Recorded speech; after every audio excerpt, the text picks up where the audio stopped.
Welcome to Employing Differences, a conversation about exploring the collaborative space between individuals. I'm Karen Gimnig. And I'm Paul Tevis. Each episode, we start with a question and see where it takes us. This week's question is, what's your take? So this is a little bit of a different episode for us. I've got a situation that I'm working with in a group that I'm part of, and I would love to know Karen's perspective and Karen's take on the situation. So I'm going to frame up a little bit of a case here and then ask Karen what she thinks about it. So are you good with that, Karen? I'm good. Awesome. So here is my situation. I'm part of it's a volunteer group that has sort of a set of governing documents that describe sort of how they work, some policy stuff, and how meetings are run, and how votes work, and the agenda gets built, and some of these sorts of things. And these have not been updated in a little while. It's really clear that they need to be updated because of some things that have happened. And so the group basically meets twice a year, like every 6 months or so. And at the last meeting, which was the first one we ever met online, and that was exciting, someone pointed out, hey, this really needs to happen. And so a group of people volunteered, a committee volunteered to make some revisions and then share those out. And so what happened was those got the proposed edits got shared out, and the sort of chair said, please give me any feedback that you would have about this. I happened to be talking with the chair a couple of weeks later because we were working on something else together. And she said, yeah, I'm really surprised. I've only gotten like one comment, like one set of written comments from anybody. And what I said was, well, it really wasn't clear to me how feedback was going to be taken or what people are going to do with it. Like, she's like, I really want to be able to have a vote on this at our next meeting. And if and just move on and be done with it. And so I said, well, how might you do that? Now, we'll talk a little bit about what is actually happening now, but hearing what you've heard so far, Karen, what's your take on what's going on and what might be happening and what we might do a little bit better? Yeah, I mean, I think this is one of those things that, like, rewriting policies and procedures and core documents, mission statements, vision statements, what have you, is one of those things like nobody actually wants to do it because it's wordsmithing and it's drafting and it's documents, and that is not the really fun and exciting work of the community. Mm-hmm. And it's core values work. Mm-hmm. And so it's this really fundamental, there's a reason that we do some of that stuff. And there's a reason we don't like doing it, which I think is because we often don't do it very well. And so rather than having it start with, okay, so we wrote those a while ago, they don't really fit us anymore. Let's have a conversation about clearly we've changed, right? If they were working 10 years ago and they're not working now, then what's new, what's different, and having a broader conversation. Because I think if I'm guessing what was going on in that group, it was yeah, we all know we're not that, we're a new thing, but didn't pause to realize that the new thing that this person thinks and the new person that person thinks and the new person that person thinks actually aren't all the same thing. Mm-hmm. So it's not necessarily just our old documents need to get caught up with where we are. It's also we need to get caught up with where we are. So I'll give you part two, which is the really fun part. So I suggested to the chair, if you want to make sure that this is actually going to pass when we vote on it, then probably you want to do some straw polls around it, like right now, and just be like, hey, and this is a thing I do with groups a lot, where I say, we've got a proposal. I'm not calling for a vote, but I want to get the feeling of the group. Is this something you're totally on board with, right? Thumbs up, you're like, I think this is great. Absolutely, yes. I'll often do thumbs sideways is, this is good enough. I can move forward with it. And then thumbs down is, I can't support this right now. And then what happens is the protocol is we then ask for anybody who was thumbs down, what would need to change in order to get you to a thumbs sideways, at least, right? To get you to the point where you can support it. So I was like, is there a way that you can pull the group? Because if you got too many thumbs downs, you need to know that now. And it sounds like your current way of getting feedback on on can we move forward with this is insufficient.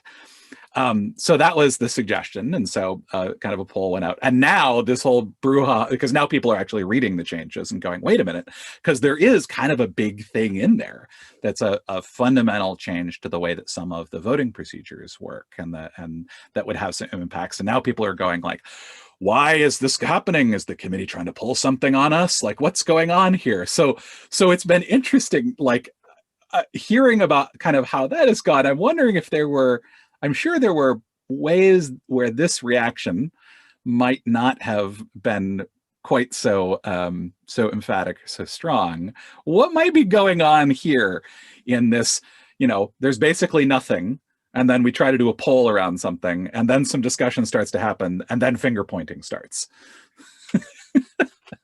Yeah. I mean, this is the delegation game, right? Mm-hmm. Where you say, okay, committee, go do that thing. Mm-hmm.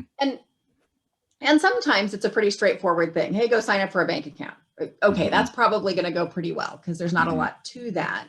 Mm-hmm. But hey, dive into these documents and rewrite them. Mm-hmm. Well, there was a reason they needed to be rewritten. And I think one thing that happens is that the group that goes deep, right? So they're going to go deep on it, and the rest of us are going to sit over here and not do anything, which this is especially common in volunteer organizations where everybody's got busy lives and they're just trying to carve out some pieces. So yay, you're going to do that. You're going to take care of that. That's all going to be great. Well, when you get deeply into the work, you start thinking.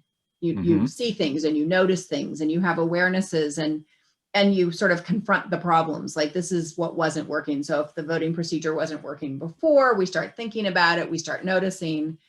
And and that process can happen for that subgroup over many hours or many weeks often, right? So there's this sort of development that happens and processing that happens. And they've done all the work, and each piece for them sort of fell like dominoes, right? Like this leads to this, leads to this. Like there weren't any big steps for them. And the obvious conclusion is here. And so, okay, we've done our work now, just like you asked us to, and we're bringing it back to the group. And the group is like from here to here with none of the dominoes, right? Like just this huge jump. And the group is like, whoa, what happened here? Partly because they haven't thought deeply about it, because they weren't asked to. That wasn't their role. And partly because the group that did the work didn't notice sort of how many steps they were taking and bring everybody along. Yeah. One of the things that's pointing to, and that I think would certainly help from the questions that are kind of being asked in this situation right now, is the larger group is asking, why did you make some of these changes? What's the reasoning behind these sorts of things? And that, that wasn't established from the beginning. Oh, sorry, there are two things. One is bringing back, here is what we are proposing, and here was our thought process that led to it. Like showing your work, if you're the delegated to group, when you come back, explaining what was the process you went through, and asking, like, what do you think about that? Is that reasonable? Okay, then based on that, here's where we led to. Kind of, you do have to connect the dots in some way for the people who weren't in the room when all the dominoes were falling over. I think it's also important. There was never, in this situation, it was never made clear what the process for this was going to be, right? It was just a group was going to go off and do it. And then at some point we were going to have something to vote on. And particularly when these sorts of things happen, there needs to be this information flow back and forth between the two groups. And I think there was an assumption of how that would happen. There were probably lots of assumptions about how that would happen, but that was never really made explicit. And what we're noticing now is what happens when there isn't that iterative flow back and forth between the larger group and the subgroup. And that when people aren't clear how to, and this is a big thing around change that I see a lot. When people aren't clear how to give feedback, how their input will be used, how the decision will be made, these sorts of things get really hard. Yep. Yeah. So I think two pieces, and I want to add one more. So the two I'm hearing you point to, one is the group that's been delegated to can do a better job of being transparent about what their internal thinking was, why they got there, what were the dominoes that all sort of tipped to the next and the next. So they can do a better job of communicating that. And you're pointing to sort of organizationally, you can do a better job at the beginning as part of the delegation piece of delegating clearly what's expected and being aware that, okay, as a group, we aren't going to just go from, we need to make a change, here's a new draft, approval, that we need to think about the input process and what's the group going to need to get there. But I think the third piece I want to name, because I think it gets missed a lot, is for the people who weren't delegated, who didn't do the work, to really hold an assumption of good intent, which I'm hearing didn't happen in your group. That those people did a lot of work, they tried hard, they think there needs to be an appreciation and a validation and a recognition piece that can go with the, we know you worked really hard on this, we're sure you had good reasons, but man, I can't see them and I need to. So that the feedback, so it's the both and of, yes, they can be transparent about the steps, but also the people who need the transparency can ask for the transparency without the finger pointing and accusations. Yeah. Yeah. Cool. Well, I appreciate your take on this. It gives me some things to think about and things to ponder and advice that I might give to the chair when the chair comes back to me and says, so what do we do? I did what you asked. What do we do now? That sounds great. And I think it's going to wrap us up for today. Until next time, I'm Karen Gimnig. And I'm Paul Tevis. And this has been Employing Differences.